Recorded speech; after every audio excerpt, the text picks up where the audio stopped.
Hey guys, Coach Kimmy here. I would love to just introduce myself, who I am, where I came from, how did I become a coach?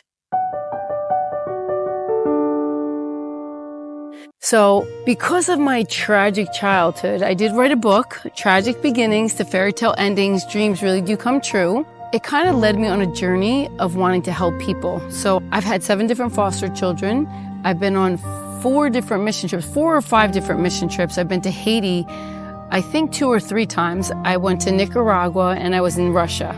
Oh my gosh, let me tell you, just when you think you had it hard and bad, and then when you go there and you see it worse, you don't feel so bad what you went through, because you have this compassion that exceeds everything else when you see somebody going through worse than what you went through. It helps you not feel like such a victim anymore. So that was one part of my life that drove me to really want to learn how to fix me first. But of course, before that, I didn't really deal with me, so I would try to help other people. So I did this ongoing, I want to say, acceptance challenge that I was always trying to do things for other people to feel loved, valued, and accepted. So I want to say I overfunctioned because of this innate inside of my being was dying and looking for love. Exceptional love, worth, and value that was super, super empty. You know, sometimes when you have had a hard childhood, if they didn't give you the things that you needed, emotional, mental, physical, by your 5 senses, right? By telling you how much they loved you, telling you how important, valuable, and special you were as a kid, or giving hugs and love and attention that you need growing up. And listen, both sides are bad. If you're so entitled and enabled, it's just as bad in a different way, right? I've learned there's always a balance to find the middle, to be poured into, but yet love and boundaries, love and discipline, cherish and correction. Like we always need some kind of balance and boundaries to be able to be healthy and whole. Because if you go one extreme to the other, both of these sides are bad.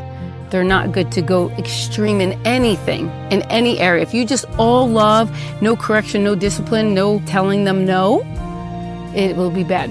And you know what? There's something to say about bold love. Bold love says no. When you really love somebody, no actually helps them. Right? If a little child, 2-year-old's running in the street after a ball, do you think it's okay to say yes? Go ahead, go get it? It's not. You have to say no. You're going to hurt yourself. Listen, they don't know that they're going to hurt themselves. That's why it's important to say no, right? So my journey was, of course, extreme because of my childhood. So I wanted to do the bipolar opposite, but it was unhealthy as well. So that led me on a journey of self-reflection. But first of all, I gave my heart to God at 21.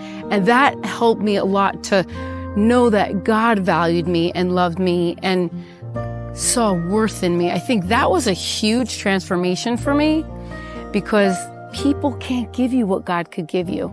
You see what I'm saying? I just had one adult after another adult after another adult after another adult disappoint, was not able to be there, didn't know how to lead themselves, so they definitely couldn't lead me and teach and train me in a healthy way, because they had so much of their own baggage and issues and trauma and pain on them. So we have to learn that just because you had adults in your life, it doesn't mean they knew how to give you what you needed. So God, who is bigger than every single person in the whole entire world, who made billions of galaxies, who created the whole stars, the universe, like, why wouldn't I want him on my side? When I found out and I started to read his word, I thought, I will give you a chance if you're real. If you say you are who you say you are, then I'm going to learn to trust you. But it took me a long time to learn to trust him, probably a good 10 years, to know that he always had my back, to know that if something bad happened, he'd turn it for good, to know that he gives abundantly above more than I could ever ask or think. But sometimes it was a process of how he had to get me there. And of course, pain and suffering, even though we don't like it, it really helps us to push past to the next level of life in awareness. You know, a lot of times you don't know what you don't know. So there's so many things to know. And when we don't know something, we have to realize that we have to open up our perception, open up a new way of thinking, open up something different that we don't know in order to grow. That's how we become aware. Like if you're going to buy a new car, right? And you love this new car, all of a sudden you're going to see them all over. You're going to see new cars because your awareness is to that new car. If you have a new pair of pants that you want, all of a sudden you're going to see these pants on other people that you've never seen before. Or sneakers. You've seen a pair of sneakers that you love, love, love. All of a sudden you'll notice anybody with that pair of sneakers. That's awareness. So the more I started to become aware of circumstances and situations in my life, because God started to teach me and show me things, I started to get better. However, I got better by letting God's love in. I still didn't love myself though, until I would say I gave my heart to God at 21. And then when I was about 7 years ago was the first time I understood and realized that I had to become aware of learning to love me. And this was the book that shifted my life. So John Maxwell is an incredible leader around the world. He's one of the greatest leaders on the planet in my book because he loves God, he loves people, he loves to transform lives, and he's a healthy, whole, strong Christian himself because his father was a pastor. And he was a pastor for a while until he realized more people were buying his books that weren't a Christian, and they were more business-like people. But even though this could be for business, but it also is for self-awareness and self-growth. I didn't know he was a Christian when I first started to read it, but I just knew he had such great principles and practical steps to take that I didn't know. So a salon owner down the street, Christine from Concrete, invited me and my daughter to a mastermind. So this salon, Modern Techniques, got handed over to me. It was called just Techniques at that time. And then we stepped in there, it got handed over to me, took it on. I didn't know what I was doing. I was very lost. I was I felt very defeated. I wanted to sell the salon often. I said it often. I'm sure the people that were working for me at that time too thought, she's crazy. What's wrong with her? You know, what happened? Because I just wanted to do hair and I didn't really know that they're totally two different things to do. Own a salon and coach and manage a team, run a business. You have to know numbers and you have to learn how to coach your team too. I mean, you have to serve your people. If they don't care how much you know until they know how much you care. So those were things I didn't know how to do. And this had really first shifted me to learn to love myself, to learn to get filled up, to overflow all of this abundance out of me into my team. And this was the book.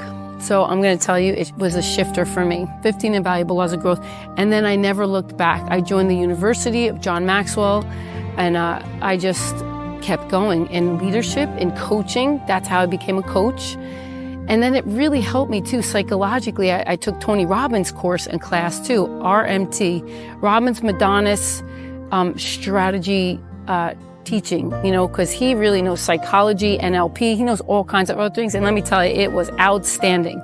It's about human behavior. It's about human emotions, right? That's what we struggle with all the time is emotions. How to go high, low, shame, guilt, then to joy, happiness, peace, patience, kindness, all those other good things. So there's so many things that I can share with you and teach you to get up that ladder to become the superhero of your own life. And that's what I did. And I'm so thankful for every single thing that I've been through. For all the bad, because it created and made me appreciate and love all the good.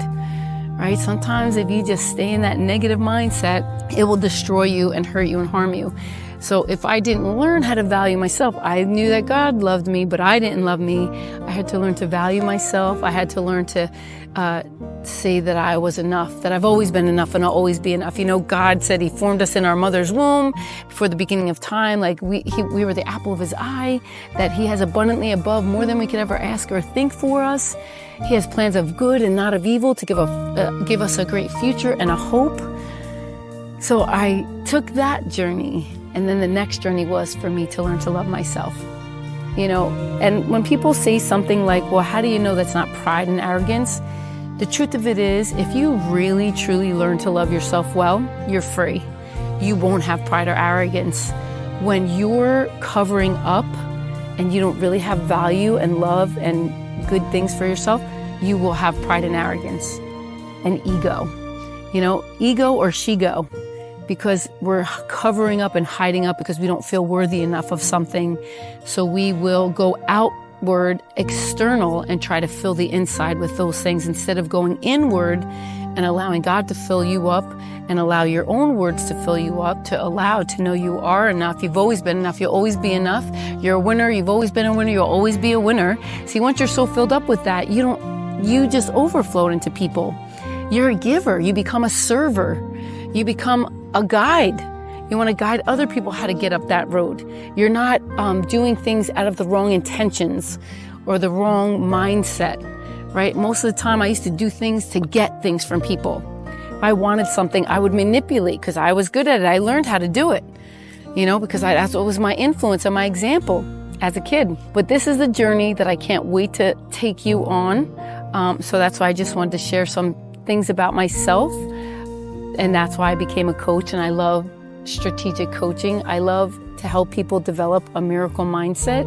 That is my passion. That is my desire. That is my goal, to help people from tragic beginnings to go to fairy tale endings, that your dreams can really come true, to develop a miracle mindset, and to create magic in your life. I feel like miracle after miracle and wonder after wonder comes to me every single day in every single way. I'm so aware of every good little thing that comes in my life. And it changes everything because then I'm always joyful and happy. I would say if something bad happens, I would say maybe I carry it for an hour, the max. I never even carry it for a whole day, like a bad emotion. I banish bad emotions if they don't serve me. If a bad emotion serves me for something, then I'll have it. But otherwise, I don't, because I don't want bad emotions and negative energy to absorb me or come into me. I cast them into the sea of forgetfulness, into the black hole. I banish those emotions that don't serve me. And I just fill up with all good things. So I can't wait. And I look forward to connecting with you and getting to know you better. And I would love for you to read my book, Tragic Beginnings to Fairy Tale Endings. If you've had a hard life, if you've had any trauma or any pain, or if you have emotional distress and you need to know how to get out of it, it is a journey to help you and teach you how I got out of it and how did I change and grow, and all the different stories in my life that were very difficult and hard that, now it doesn't even hurt an ounce. I could talk about that book. I've read it so many times that, I used to cry if I mentioned something about my childhood because I had so much pain still in there. But it's gone, banished. So I look forward to meeting you and talking to you. God bless you. Have a great day.